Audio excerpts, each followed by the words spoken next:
வணக்கம். ரொம்ப முக்கியமான விஷயத்துக்கு தான் இந்த வீடியோ. இன்றைக்கி காலையில் நம்ம அரசு சார்பில் 5,000 ரூபாய் உங்கள் அக்கௌண்ட்டுக்கு வந்திருக்கோம். எதுக்காக இந்த பணம்? நாங்கள் ஆட்சி பொறுப்பேற்றப்போ கொரோனா உச்சத்தில் இருந்துச்சு. அதை சமாளித்து மக்களின் உயிரை காத்தது மட்டும் இல்லை, அவங்க வாழ்வாதாரத்தை காக்க 4,000 ரூபாய் நிவாரணத் தொகையையும் வழங்கணும்.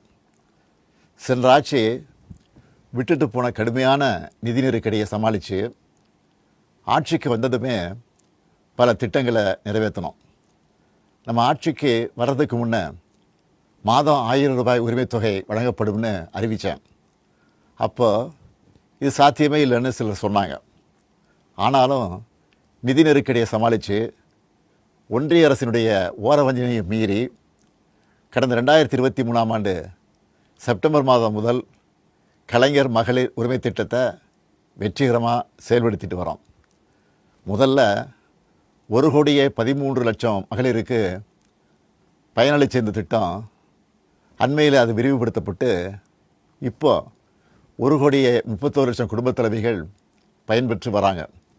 இது வெறும் நிதி உதவி இல்லை, சமூகத்தில் பெண்கள் ஆற்றும் பங்களிப்பை அங்கீகரிப்பதற்காக கொடுக்கப்படுகிற உரிமை தொகை.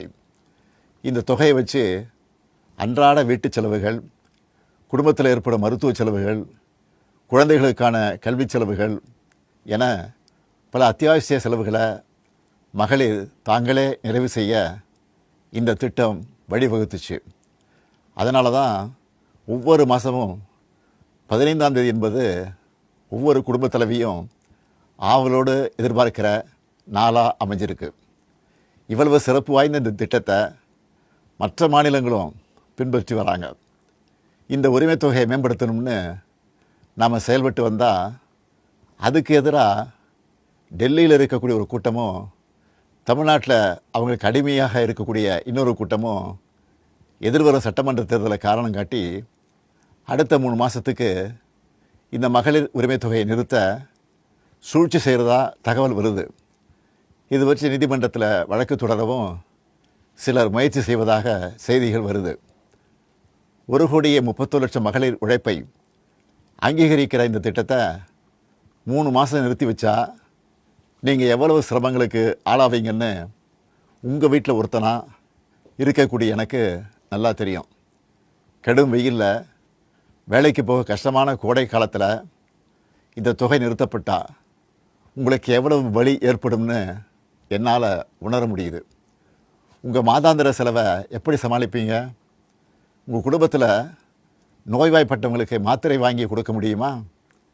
குழந்தைகள் தேர்வு எழுதுகிற காலத்தில் அவங்களுக்கு உணவு கொடுப்பதிலிருந்து தேவையான கல்வி செலவுகளை செய்ய முடியுமா? இந்த கஷ்டத்தையெல்லாம் நினச்சி பார்த்து தான் ஒரு முக்கியமான முடிவை எடுத்திருக்கிறேன். அதன்படி இந்த பிப்ரவரி மாதம் மட்டும் இல்லாமல் அடுத்த 2 மாதம், அதாவது மார்ச் ஏப்ரலுக்கான உரிமை தொகை தவணைகளை சேர்த்து 3,000 ரூபாயும், கூடுதலாக கோடைக்கால செலவுகளை கருத்தில் கொண்டு மேலும் 2,000 ரூபாய் சிறப்பு தொகையும் சேர்த்து இந்த பிப்ரவரி மாதம் 5,000 ரூபாயை சிறப்பு மகளிர் உரிமை தொகையாக 1,31,00,000 பெண்களுக்கு வழங்க உத்தரவிட்டிருக்கிறேன். இந்த தருணத்தில் இன்னொரு அன்பான வேண்டுகோள். இந்த 5,000 ரூபாயை அடுத்த 3 மாதத்துக்கு நீங்கள் பயன்படுத்திக்கணும் என்பதால் கொஞ்சம் கவனமாக செலவு பண்ணுங்கள். முடிஞ்ச அளவுக்கு சேமிக்கவும் பாருங்கள்.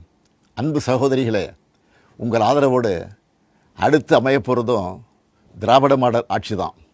அதனால் நீங்கள் மனம் குளிரும் சிறப்பான ஒரு அறிவிப்பையும் இந்த நேரத்தில் சொல்ல விரும்புகிறேன்.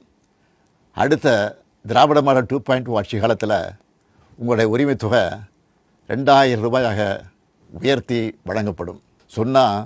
சொன்னதை செய்கிற முத்துவேல் கருணாநிதி ஸ்டாலின் கொடுக்கிற வாக்குறுதி இது. இதையும் எப்படி பண்ணுவோம்னு சிலர் கேட்கலாம். கடந்த ஆட்சியின் 10 ஆண்டுகளில் தமிழ்நாடு அடைய முடியாத பொருளாதார வளர்ச்சியை இந்தியாவே திரும்பி பார்க்க அளவுக்கு சாதித்து காட்டினவங்க நாங்கள். அதனால் எந்த தடை வந்தாலும் அதையெல்லாம் தாண்டி தமிழ்நாடே வெல்வோம் ஒன்றாக.